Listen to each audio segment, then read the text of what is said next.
So we got the 2-wheel drive traxxas slash here. It's now been a couple of weeks since I took it out to test it on 6S power when this happened. Whew. My freaking rear shock over here just kind of fell off. The screw went missing, flying. So yeah, 4S. Now the damage wasn't that bad. One of the screws that holds the shock to the tower, you see it right there, just sheared right off, flew off, couldn't find it. Now for those of you that didn't watch part 1, this is the 2-wheel drive traxxas slash that I've been using so far. It's used, got it for 120 bucks. Been testing it out with that cheap brushless system, but I wanted more power, so I put this inside of it. So it's a little bit dirty and messed up from this last video, but it's got this Arma 6S BLX system right here. You can see tape kind of fell off, shocks hanging loose, so I gotta fix that before we run this thing. When I swapped out the motor, I also swapped out the pinion and the spur gear. We switched it to a 32 pitch spur and pinion combo here. 54 tooth spur, 17 tooth pinion. It's a little bit on the conservative side. Wanted to test it out. Didn't want it to get too hot, so that's what we went with. So last video, I took it out, tried it on 3S, and it was pretty fast. On 3S, you know, it's pretty much hard to control anything above that, and it was kind of getting crazy. So I tried it on 4S, and that's when this happened. So hopefully now when I take it out, I'm going to go to somewhere with smooth pavement, not that little bumpy dirt field out there. I'm going to test it out on 3S again, 4S, and then 6S. We'll get the speed on the GPS, so let's go out there. So I wasn't able to find any smooth pavement, or I guess empty parking lots, but I did find this place right here. Pretty much sitting behind a golf course and a baseball stadium, so perfect for a straightaway here. It's a little bumpy, so we'll see, but this is gonna be our little drag runaway for the 3S, 4S, and 6S test. By the way, before we dive into it, parts list, as always, is listed down below. Also, I want to warn you guys, if you guys are expecting some big numbers from the 2-wheel drive slash in terms of miles per hour, then sorry to disappoint you ahead of time. Just keep watching. I'd probably just recommend leaving it at 2S, 3S max, but just watch, keep watching. I'll show you guys what I mean. So first up, we got 3S right here. GPS strapped, ready to go with a little bit of tape there, some masking tape. Everything's pretty much good and ready to go. I got a little replacement screw with the washer, so we'll see how it does. I don't like this loose dirt gravel here, especially with these stock wheels. Look at the front ones.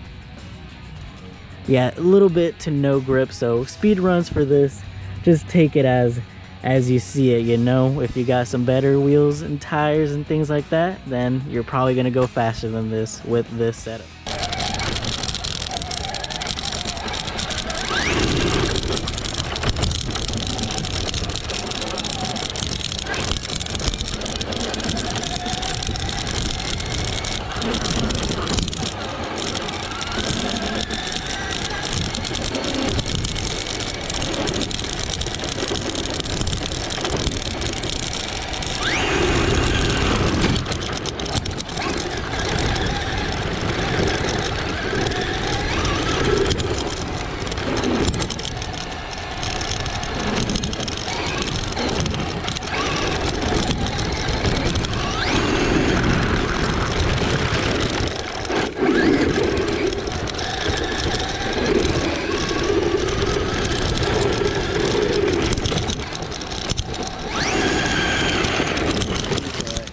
Go through average of 8 miles per hour, max of 19.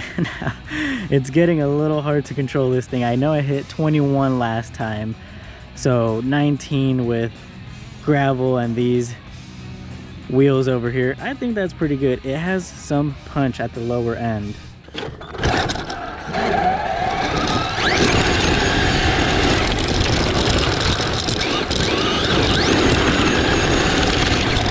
So that was 3S, and to me that was more than enough. I was crashing into the fence and the large grass, the tumbleweed, whatever you want to call it.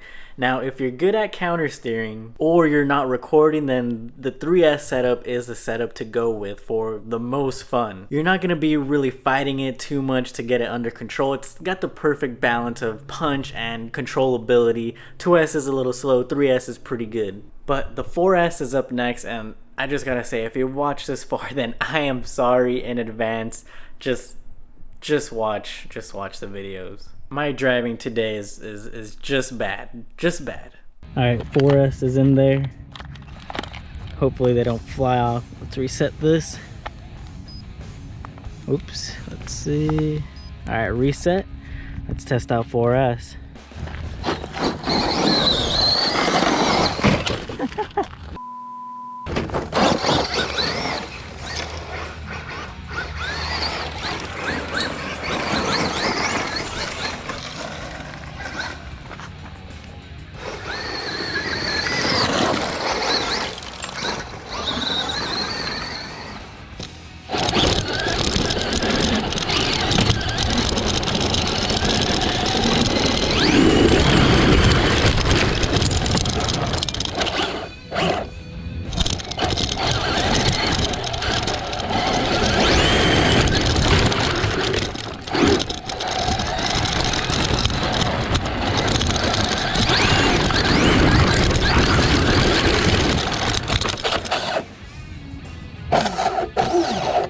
So I'm getting slower and slower on the GPS.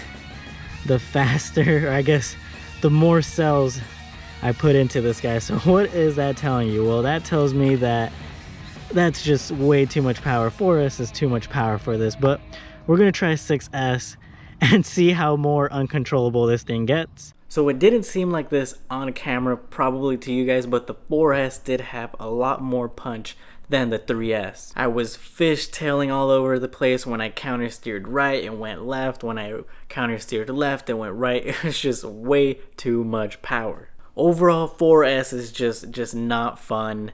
It's, if you can control it, it's gonna be fun, but for me, it just was not fun. Plus, I was starting to strip the spur gear with all that power and all that bumpiness.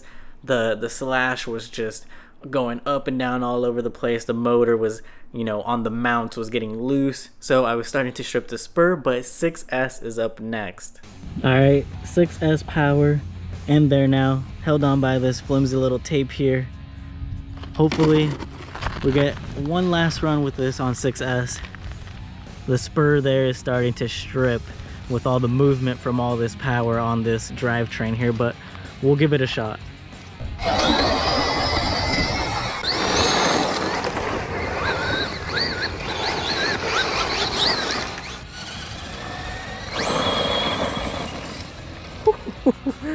Oh my god.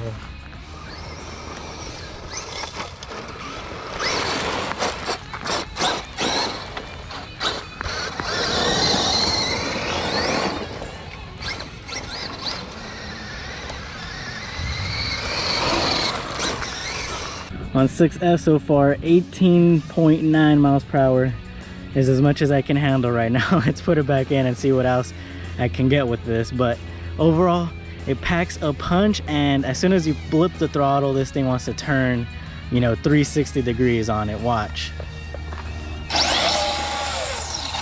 Oh, oops. Looks like I just broke it again. So by now I know what you're thinking. You're like, 20 miles per hour with 3, 4, and 6S. What the heck is this guy doing? But let me tell you guys, it is not easy controlling a two-wheel drive beast, 6S, 4S, and even 3S. You know, trying to get that thing to go straight. Unless your wheels are locked straight, then you're gonna be fishtailing all over the place and just fighting it, especially on gravel and especially with the wheels that it has on it right now. 6S was just way too much to handle. I was maybe a quarter, maybe half throttle a couple of times, but anything more than that and it would just completely 360 and spin on itself. Just too hard to control. Anyways, I'm curious to see what you guys use out there. If you guys have a two-wheel drive Slash or some other two-wheel drive car with a 6S system, what do you guys use to kind of keep it straight? I'm thinking maybe I'll upgrade the tires and do another video with a 6S system, or maybe I need a servo that's a little bit beefier. I don't know, maybe that's gonna help me counter steer a little bit, but just stick around for the next video. I'll have something in my mind already for this guy right here to get it a little bit under control and dialed in. But anyways, thanks for watching, and I'll catch you guys next time.